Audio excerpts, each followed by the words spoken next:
할렐루야. 참 좋으신 주님의 은총과 평화가 우리 모두에게 함께 계시기를 주의 이름으로 간절히 축원합니다.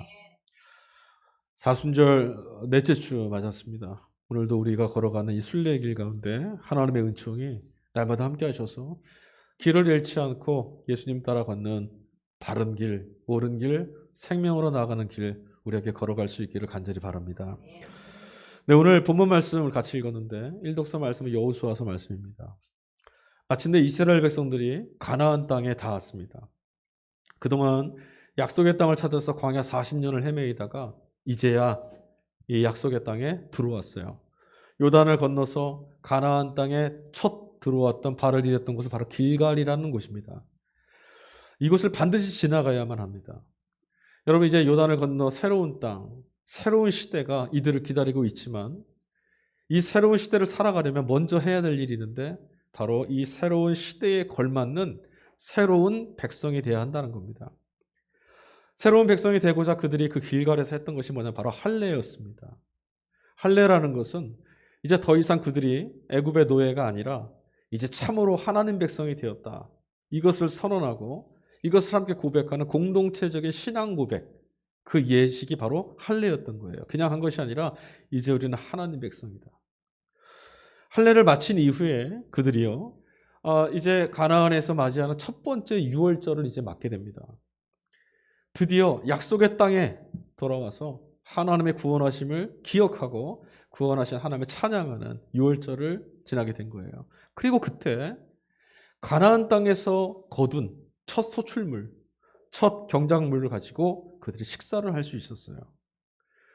이제 더 이상 여러분 먹고 사는 것 때문에 염려하지 않아도 됩니다. 광야에서는 내일 뭘 먹을까? 오늘은 살았는데 내일은 어찌 살아야 되나? 걱정해야 되잖아요. 그런데 이 가나안 땅에 들어와서 이제 경작한 거를 처음 거두어서 먹게 됐어요.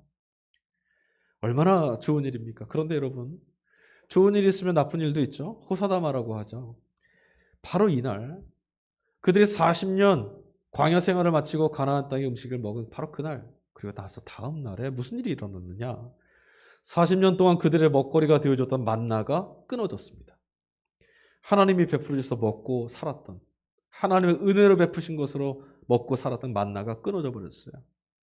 여러분, 사람들은요, 보통 자신에게 익숙한 것에 뭔가 변화가 생기면 불안하고 두렵기 마련입니다. 경작물을 이제 거두어서 내가 열심히 땀 흘리면 거둘 수 있는 것이 생겼으니 이제 먹고 살 것 괜찮아졌다 싶었는데 만나가 끊어져 버린 거예요. 이 사실 때문에 이스라엘 백성들은 앞으로 어떻게 될 것인지, 잘 살 수는 있을런지, 먹고 살 수는 있는 건지 온갖 걱정에 내몰리게 됐습니다. 이것도 가지고 저것도 갖고 싶었는데 이것을 주시고 저것이 끊어졌어요. 그러나 여러분, 이스라엘은 염려할 필요가 없습니다. 이 땅에서도 여전히 하나님께서 그들을 먹이시고 살리시는 구원자라고 하는 사실만큼은 변함이 없기 때문입니다. 지금껏 하나님께서 한 번도 그들이 생각해 본 적이 없었던, 한 번도 기대해 보지 않았던 그런 방식으로 광야에서도 먹이시지 않았습니까? 그러니 이제 이 새로운 땅에서 하나님은 또 새로운 방식으로 이들을 먹여내실 것이 분명합니다.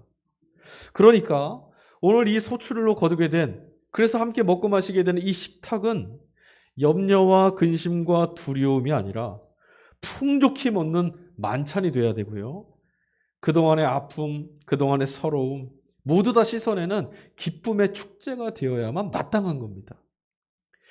노예의식에 찌들어서 살았던 사람들이 바로 이 사람들이잖아요. 이 이스라엘 사람들, 세상의 물질과 권력 앞에서 주눅들어서 살고 있던 이들이 이제 어깨를 펴고 살게 된 겁니다. 그러니까 오늘은 어떤 날이냐, 이스라엘 백성들에게는 이 길갈이라고 했던 이 지명의 이름 뜻처럼 그동안 하나님께서 자신들이 짊어졌던 모든 수치와 고통을 굴려버리셨다, 씻어버리셨다, 지워버리셨다라고 하는 이 역사적인 고백과 기억으로 남아야 되는 그런 날인 거예요. 길갈에 그들이 왜 지나갔느냐? 왜 꼭 길갈을 지나쳐야만 요단의 그 건너 새로운 가나안 땅, 약속의 땅으로 들어갈 수 있느냐? 이전의 것들은 다 벗어버려야만 하나님이 이끌어 가신 새로운 땅에서 하나님 백성으로 노예가 아닌 새로운 사람으로 살아갈 수 있기 때문인 거죠. 하나님이 건져내신 백성들, 여러분 이 백성들이 다시 노예가 된다면 이보다 수치스러운 일이 어디 있겠어요? 하나님이 건져내셨는데. 그래서 하나님의 자녀, 하나님 자녀라면 그 자녀답기에 합당한, 자녀라고 부르기에 부끄럽고 수치스러운 삶의 찌꺼기들은 모두 다 어떻게 해야 돼요? 다 굴려버려야 돼요. 길갈에서 다 굴려버려야 됩니다. 지워버려야 되는 거예요. 그러려면 여러분 필요한 것이 있습니다. 뭐냐면 어떤 것이 부끄러움인지, 어떤 것이 수치스러움인지, 어떤 것이 하나님의 자녀답지 못한 것인지 이걸 분별할 수 있어야죠. 자, 애굽에서 익숙해졌던 그들의 기준은 뭐였냐면 삶의 기준은 노예로서 살아가는, 노예가 바라보는 시선들이었어요. 육신의 잣대와 기준이었습니다. 이것들은 여전히 이것들이 남아있다면 자신들이 노예였었다라고는 흔적만 발견할 뿐이에요. 노예였을 때 가르쳐 주었던 방식, 노예였을 때 가르쳐 주었던 그 삶의 태도를 여전히 고집하고 산다면 노예랑 다를 바가 하나도 없어요. 하나님이 인도하시는 새로운 땅, 여기에 들어오려면, 하나님이 이끄시는 대로 이제 살려면 반드시 그것들을 다 벗어내야 합니다. 노예로서의 신분을 드러낼 수 있는 그 찌꺼기들은 버려야 된다는 거죠. 사도 바울 그가 그런 사람이었어요. 여러분 우리 서신서에서 만나게 된 사도 바울, 누구든지 그리스도 예수 안에 있으면 새로운 피조물입니다. 이전 것은 다 지나갔습니다. 보라 새 것이 되었습니다. 바울 이렇게 말했어요. 자신이 새로운 존재가 됐다는 거죠. 바울은 서신서에서 그렇게 말합니다. 이전까지 자신은 나를 강화시키는 일에 익숙해졌었는데 이제 나를 부인하게 되었다 이렇게 말해요. 자기 부인입니다. 뭐라고 말합니까? 그리스도를 향한 핍박자, 예수님을 박해하고 예수 믿는 자들을 핍박했던 자신이 성령의 인도를 따라서 이제 예수님을 볼 때 무엇이라 보게 됐느냐? 하나님이 보내신 어린 양이라고 고백하게 됐다. 전혀 새로운 시각이 열린 거죠. 이전하고 달라요. 이전에 예수님을 볼 때는 자신이 믿는 신앙, 야훼 신앙을 정말 위험에 빠뜨릴 수 있는 도당처럼 보였어요. 그게 박해했었습니다. 그런데 뭐라고요? 성령의 인도하심을 따르니 그야말로 하나님이 보내신 어린 양이었구나 고백하게 됐다는 거예요. 내가 보기에는 또는 내 생각에는 이라고 했던 자기 자아의 중심을 따라가는 것이 아니라 자신의 기준을 따르지 않고 성령의 인도를 근거 삼아 살아가는 사람이 되었다라는 말입니다. 그러니까 바울은 이후로 무엇을 보든 어떤 상황에 처하든 성령의 인도하시는 것이 기준이 되어서 바라보고 생각하고 따라갔다라는 거예요. 그 결과가 예수를 주로 예수님을 어린 양으로 고백하게 되었다라는 거죠. 여러분 이것처럼요. 육신의 잣대, 우리의 기준이 있지 않습니까? 예수님 알기 전에 우리가 갖고 있던 기준들, 이거 벗어내지 않고는 우리는 하나님을 알 수가 없습니다. 뿐만인 줄 아십니까? 하나님이 통치하시는 것이 무엇인지 경험할 수도 없고요. 십자가의 영광과 능력이란 것도 와닿지를 않습니다. 많이 들어보았지만 왜 그것이 내게 기쁨이 되는지 경험해 보질 못하는 이유가 바로 여기 있어요. 여러분 제가 설교 때 익히 말씀드렸던 건데 별을 보려면 우리 어떻게 해야 되죠? 망원경을 들여다봐야 돼요. 물속을 들여다보려면 수경을 써야 되고요. 내 몸 안을 들여다보려면 그것에 걸맞는 도구를 사용해야 되죠. 그래야 볼 수 있어요. 망원경을 갖고 몸을 아무리 들여다보아도 몸속은 보이지 않습니다.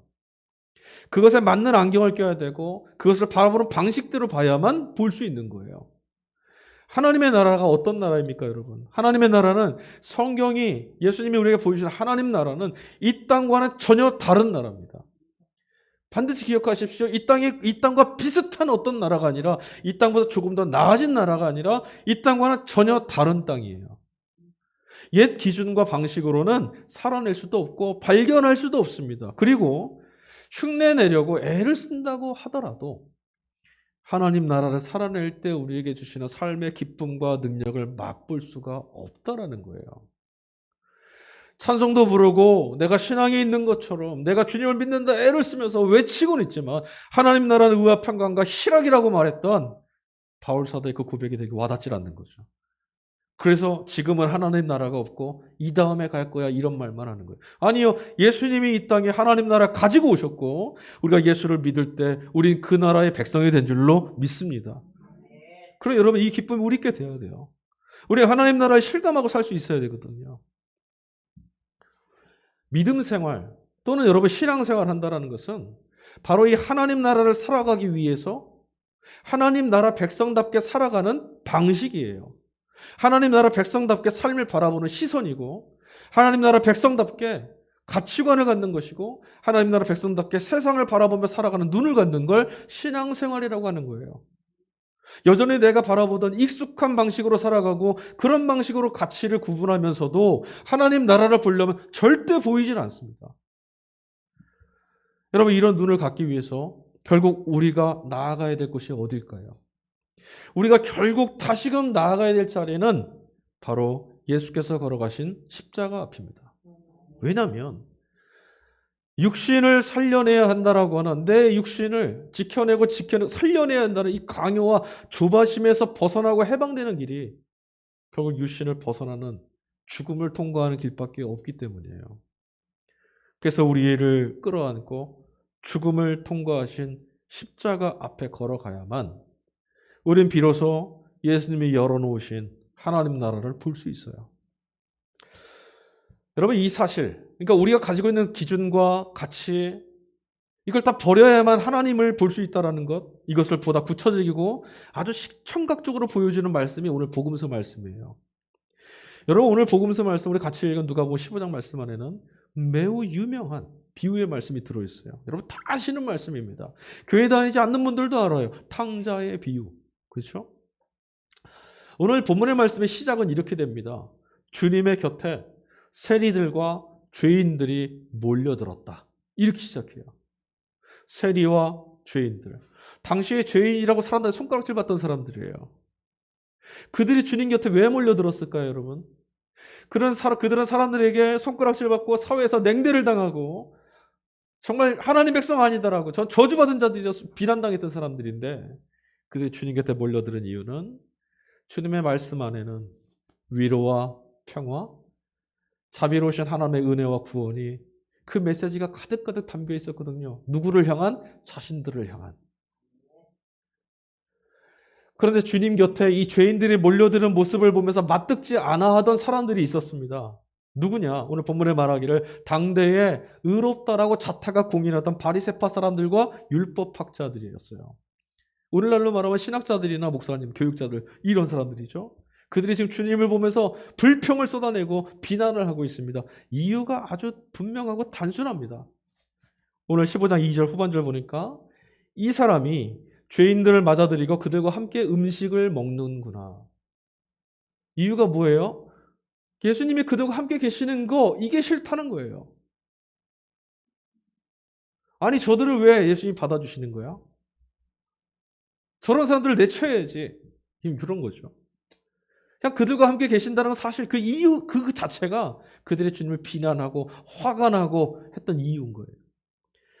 그러나 여러분 그들에게 매섭고 날카로운 비난, 눈초리에도 개의치 않고 주님은 뭐 하고 계셨냐면 그저 당신의 말씀을 듣겠노라고 찾아온 그이들과 흥겨운 잔치를 벌이고 계세요.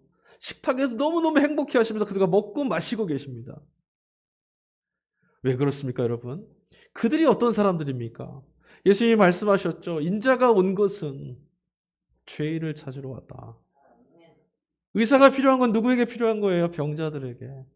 죄인에게 필요한 것은 바로 주님이셨거든요. 주님이 찾던 사람들이었어요. 그런데 이들이 자기 발로 주님을 지금 찾아온 거예요. 얼마나 기쁘셨겠어요. 내가 하나님께로부터 이들을 찾아서 이들에게 복음을 전하라고 보냄을 받았는데 그들이 자기 발로 당신의 말씀을, 복음의 말씀을 듣겠노라고 찾아왔으니 얼마나 행복하셨겠냐고요. 그런데 여러분 이 마음을 바리새인들이나 율법학자들은 알 턱이 없습니다. 그들에게는 이 사람들이 어떤 사람들이었냐면 그동안도 그랬고 지금 이 순간에 똑같은데 용납할 수 없는 사람들, 사랑할 수 없는 사람들, 가까이 하기에는 싫어요. 혐오스럽고 더럽다 여겨지는 그런 사람들이었어요. 어떻게 저런 인간들과 같이 있을 수 있는가 했던 그런 사람들. 그래서 이 사람들은 주님께 몰려들던 그 죄인들을 보면서 한 번도 그런 사람들을 찾아보려고 애를 쓴 적도 없고 그런 사람들을 보면서 이거 안쓰러워서 어떡하나 그런 마음 가져본 적도 없고 긍휼히 여겨본 적도 없었습니다. 그런 마음을 품어본 적이 없어요.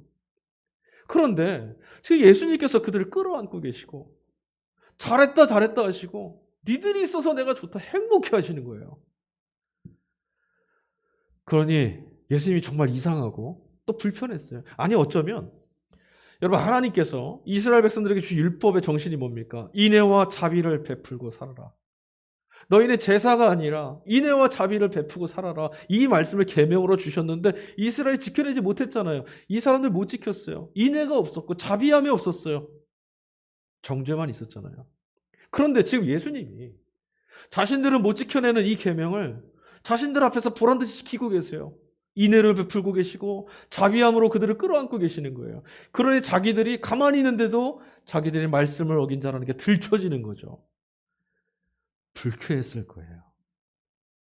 가만히나 있지. 왜 저렇게 설레 말이야. 나는 못하는 것을 저희가 한 게 화가 난 거죠. 여러분, 걷지 못하는 사람이 우리 중에 걷지 못하는 어떤 분이 걷게 되고 보지 못하는 어떤 분이 보게 되고 가난하게 살던 어떤 사람이 살만해지고 연약한 이가 힘을 얻게 된다면 어떤 일입니까? 누구라도 함께 기뻐해주고 축하해줘야 될 일 아닙니까? 맞지요? 그런데 여러분 우리 마음 저 깊은 곳에는 줄곧 속 좁고 이기적인 마음들이 자꾸 꿈틀꿈틀 올라옵니다. 여러분 지난주에도 제가 설교 때 말씀드렸는데 저 사람 용납하지 못하겠습니다. 이런 시대를 용납하지 못하겠습니다. 이렇게 사는 건 안 됩니다. 그럴 수 없습니다. 이런 마음 이면에는 나는 저 사람들과 다릅니다. 나는 다른 사람입니다라고 하는 자기를 드러내는 자기를 의롭게 인정하고 싶어하는 하나님 앞에서 오만한 것들이 우리 안에 있다라는 거예요. 여러분 혐오, 포비아라고 말하는 문화 여러분 이 문화에 길들여지고 있는 시대를 우리 살고 있습니다. 여러분 우리들 신앙의 모습이 오늘 교회, 우리 성도들, 우리 교회의 신앙이 이 혐오의 모습과 닮아 있어요. 오늘 이 바리새파 사람들과 율법학자들이 예수님을 보면서 저런 인간들과 어떻게 하라고 손가락질하는 그 마음이 우리 안에, 우리 신앙 안에 지금 물들어 버린 것 같아요. 요즘에 우리 신앙을 보면 마치 누가 더 사납고 누가 더 저주스러운 말을 던질 수 있는가 이걸 가지고 믿음을 입증하려는 것처럼 자신들의 기준과 내가 생각했을 때 바른 그 믿음과 어긋나 있는 것을 용납하지 못해서 으름장을 놓기도 하고 저주스러운 거친 목소리들을 아무렇지도 않게 내어던지는 그런 교회의 모습을 자꾸 보게 돼요. 기독교인들이 함께 모여있는 카톡방 여러분 세상에 지금 손가락질을 받고 있어요. 저주하는 말들이 그렇게 가득해요. 미움이 가득하고 증오가 가득해요. 그게 세상에서 울려 퍼지는 목소리가 아니라 교회 안에서 울려 퍼지고 있으니 이를 어쩌면 좋으냐 하는 거죠. 여러분 비록 원수일지라도 그가 원수일지라도 사랑하라.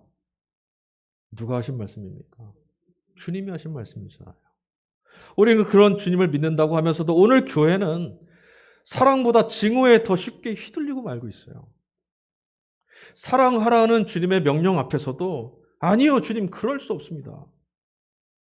그거는 안 되겠습니다라고 주님을 가로막고 주님을 면박할 만한 이유가 우리에게 너무 많아요. 때로는 신학으로, 때로는 지식으로, 때로는 우리의 경험으로 주님 그럴 수 없습니다라고 우린 말합니다. 이런 우리를 보면서 주님이 뭐라고 말씀하실까요? 주님께서 곧장 잔치가 이어진 그 자리에서 자신들과 죄인들, 그 죄인들의 자신과 함께 즐기는 그 자리를 맞듣지 않은 그들을 보면서 두 번째 말씀을 이어가십니다. 그게 탕자의 이야기예요. 비유 말씀이에요. 아비로부터 유산을 미리 챙겨서 먼 나라로 떠나버린 아들 이야기죠. 이 말씀, 이 비유의 말씀을 주신 목적이 뭡니까? 바로 이 사람들. 주님 결코 그럴 수 없습니다. 그 사람들은 내 눈에 흙이 들어도 용납할 수 없습니다. 성경적이지 않습니다. 죄인입니다. 라고 말하는 이들에게 주님이 들려주시는 말씀이에요. 이 이야기의 주인공이 누굽니까, 여러분? 이 탕자 이야기의 주인공이 누구죠? 아버지를 떠나 짐 챙겨서 도망갔다가 다시 회개하고 돌아온 둘째 아들인가요? 아닙니다. 돌아온 둘째를 용납하지 못했던 마지 첫째 아들인가요? 그도 아닙니다. 우리라면 결코 용납할 수 없는 저런 천인공노할 배은망덕한 아버지보다 아버지의 재산에 더 마음을 빼앗겨서 아버지가 죽어도 괜찮다라는 몹쓸 마음을 품은 이 아들을 용납해 주었던 아버지에 관한 이야기예요. 아버지. 그 아버지가 누구냐는 거죠. 그렇다면 여러분 오늘 이 비유의 말씀에서 예수님이 하셨던 이 비유의 말씀에서 우리가 얻어야 될 교훈 너무 분명합니다. 이 말씀은요. 어떻게 회개할 것이냐, 어떻게 회심할 것이냐, 어떻게 아버지에게 돌아갈 거냐, 어떻게 은혜를 입을 거냐, 어떻게 하면 좀 더 아버지가 주시는 이 다음에 더 큰 복을 얻을 거냐 이런 것들이 아니라 이 본문의 말씀은 아버지 즉 하나님은 얼마나 용납해 주시는 분이냐, 얼마나 길이 참으시는 분이냐, 누구에게요? 나에게. 이게 이 말씀의 비유의 메시지고 핵심이에요. 이 말씀을 읽으면서 우리는 감동해야 돼요. 하나님은 나에게 이런 분이시구나. 예수님을 통해서 이것을 나에게 보여주셨구나. 이 비유의 말씀을 읽고도 이것이 보이지 않는다면 우린 잘못 읽은 거예요. 둘째 아들이 돌아왔을 때 죽었던 내 아들이 살아 돌아왔다라고 환호를 질렀던 그 아버지가 잔치를 벌였죠. 여러분 이 잔치가 아버지가 드린 이 잔치가요. 앞서 현실에서 비유 말씀 말고 현실에서 세리와 죄인들이 찾아왔을 때 그들과 앞에 식탁을 나누며 잔치를 벌였던 예수님의 잔치상과 닮아 있지 않습니까? 이 잔치상은 또 어디로 이어지는 줄 아세요? 이 다음에 주님이 다시 오시는 날 종말에 하나님이 모든 것들을 완성하시는 날 하나님 앞에서 온 천하 만물들이 기쁨을 함께 누리는 그 잔치상과 이어지는 거예요. 하나님의 용납하시는 잔치상. 아버지가 여러분 둘째 아들을 용납해준 이유가 뭐라고 생각하십니까? 여러분들은 어떻게 생각하고 계세요? 그가 이전과는 달리 앞으로는 근검하고 검소하고 바람직한 삶을 살겠다라고 이제 그런 삶을 시작했기 때문일까요? 아니면 그가 집으로 돌아왔기 때문입니까? 여러분 잔치라는 것은 누구라도 기뻐해야 될, 기쁨이 충만해야 될 자리죠. 잔치상인데 울고 있고 뭐 화를 내고 있고 싸우고 있다. 그 잔치가 될 수가 없어요. 잔치는 모두가 다 행복해야 돼요. 그런데 오늘 이 본문에 등장하는 잔치에는 함께 웃고 함께 기뻐해 주지 못하는 사람들이 등장합니다. 현실에서는 바리새인이었고 율법학자들이었습니다. 주님의 비유의 말씀 안에서는 첫째 아들이 바로 그런 사람입니다. 그들이 기뻐하지 못하는 이유가 뭐라고 생각하세요, 여러분? 왜 기뻐하지 못했을까요? 주님이 그렇게 기뻐하고 계시는데 왜 같이 기뻐하지 못했을까요? 아버지가 그렇게 기뻐하는데 첫째 아들은 왜 화가 나 있을까요?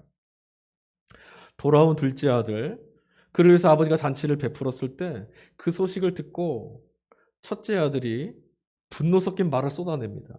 15장 30절 아버지의 살림을 창녀들과 함께 삼켜버린 이 아들이 돌아오매 이를 위하여서 살진 송아지를 잡으신 겁니까?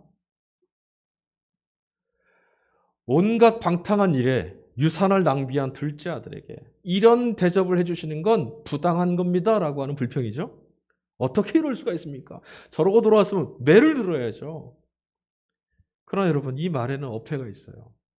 여러분 실제로 마지는요. 둘째가 창녀들과 함께 방탕하게 살았는지 아닌지 알지 못합니다. 첫째는 아버지 곁에 있었어요.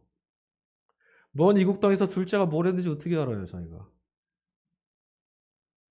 재산을 낭비한 걸 보고 빈털터리로 돌아온 걸 보고 비난하는 거예요. 아니 그걸 알았다고 하면요. 또 문제가 생겨요. 동생이 먼 땅에 가서 이런 꼴을 당하고 있다라면 그걸 알았다면 형이잖아요. 찾아가서 머리를 끌고라도 돌아와야죠. 그게 마땅한 거 아니겠어요? 근데 그는 그렇게 하지 않았어요. 15장 29절 후반절 내가 여러 해 동안 아버지를 섬겨서 명을 어김이 없었는데 내게는 염소 새끼라도 주어서 나와 벗으로 즐기게 한 적이 없으셨습니다. 염소 새끼라도 한 마리 주셨습니까? 여러분 이 첫째, 이 마지의 마음이 불편했던 이유는 동생에 대한 아버지 환대 때문이 아니에요. 그게 본질적 이유가 아니에요. 동생이 돌아오기 이전까지는요. 주어진 아버지의 것, 분명히 본문의 말씀 보니까 떠나는 둘째 아들에게도 남은 아이에게도 재산을 다 줬다고 했어요. 주어진 아버지의 것 감당할 때 불만 없었어요. 돌아온 동생의 존재로 인해서 한순간에 내가 인정받지 못하고 있다는 억울한 마음이 확 사로잡힌 거예요. 그동안 아버지를 섬겼다고는 하지만요.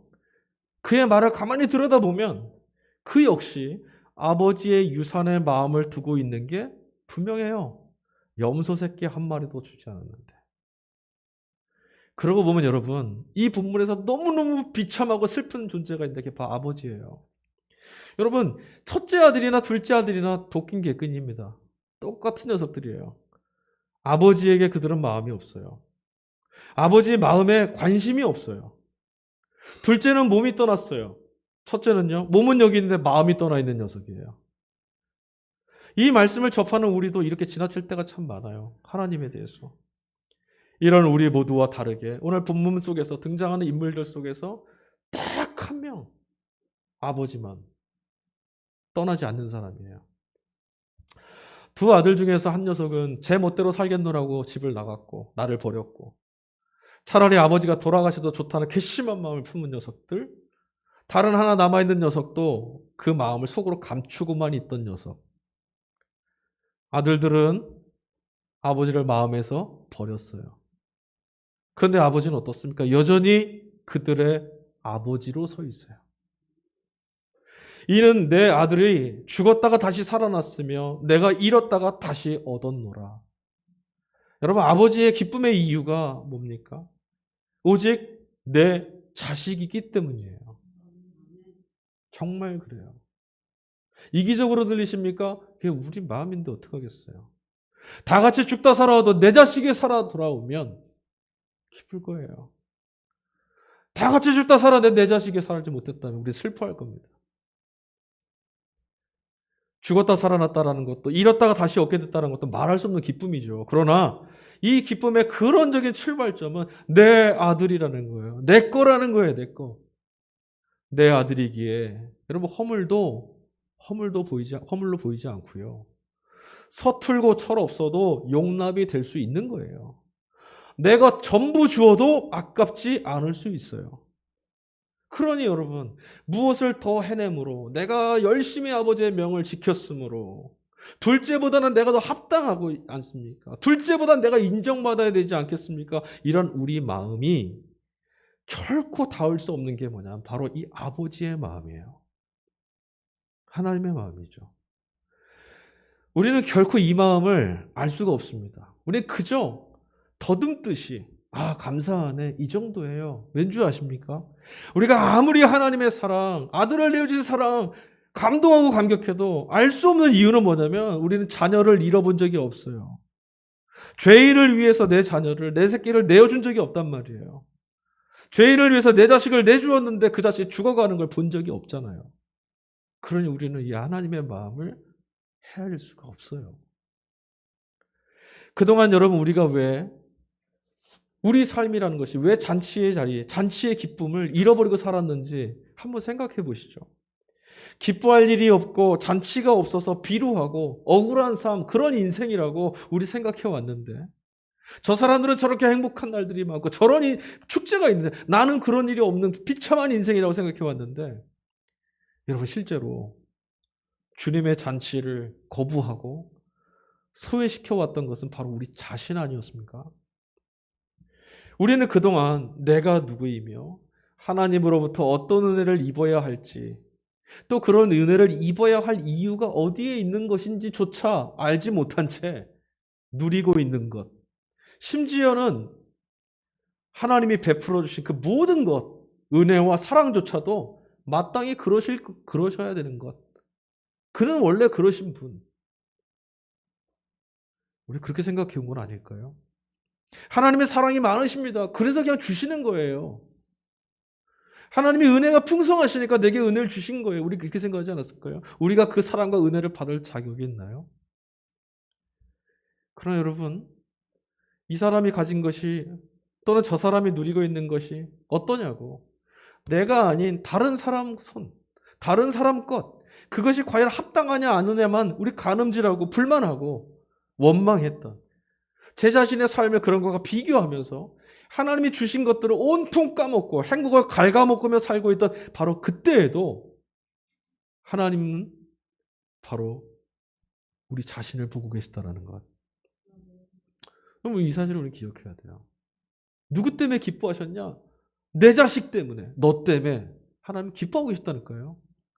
나는 원망하고 있었는데 하나님 어찌 이런 삶이냐고 하고 있는데 하나님은 너로 인하여 내가 기뻐하고 있다. 너를 잃어버린 내 자식이고 다시 살아온 내 새끼다 이러고 계셨다고요. 우리가 누구냐고요? 그런 존재예요. 여러분 우리가 벌써 사순절 3주를 보내고 오늘 4주차를 맞이합니다. 길갈. 오늘 이스라엘 백성들이 처음 가나안 땅에 들어가서 도착했던 곳이죠. 하나님 없이 살던 삶.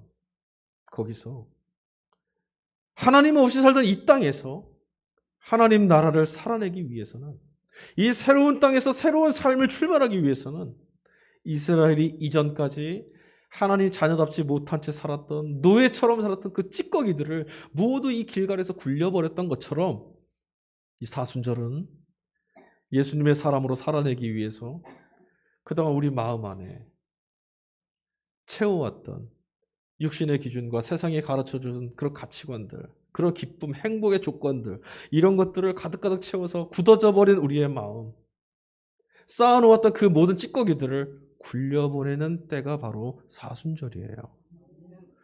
여러분 우리는 이 사순절에 무엇을 어떻게 하면 되겠습니까? 너보다는 내가 좀 낫지 않느냐 서로의 얼굴에 묻은 흙검덩이를 보면서 비난하고 조롱하는 우리를 하나님은 기꺼이 당신의 아들의 피 흘림을 통해서 우리를 덮어주고 계시다라는 것, 용납해주고 계시다라는 것.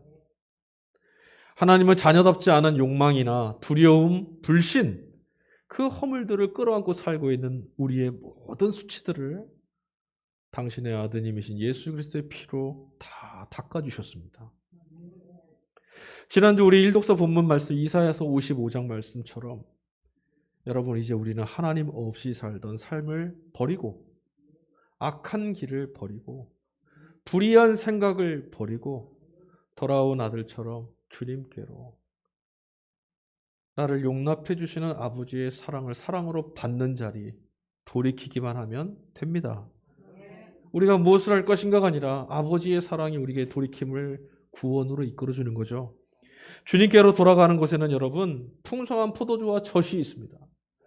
그러나 그곳에는 언제나 돈도 값도 요구하시지 않고 오직 예수 그리스도를 향한 믿음으로 나온 이들 모두를 풍족하게 먹이시는 하나님의 은혜가 가득합니다. 주님께로 향하는 우리 모두에게 삶이 축제가 되는 아버지가 기뻐하시는 그런 인생으로 열려지기를 주 예수 그리스도의 이름으로 간절히 축원합니다. 주님이 우리 안에서 이 일을 이루셨습니다.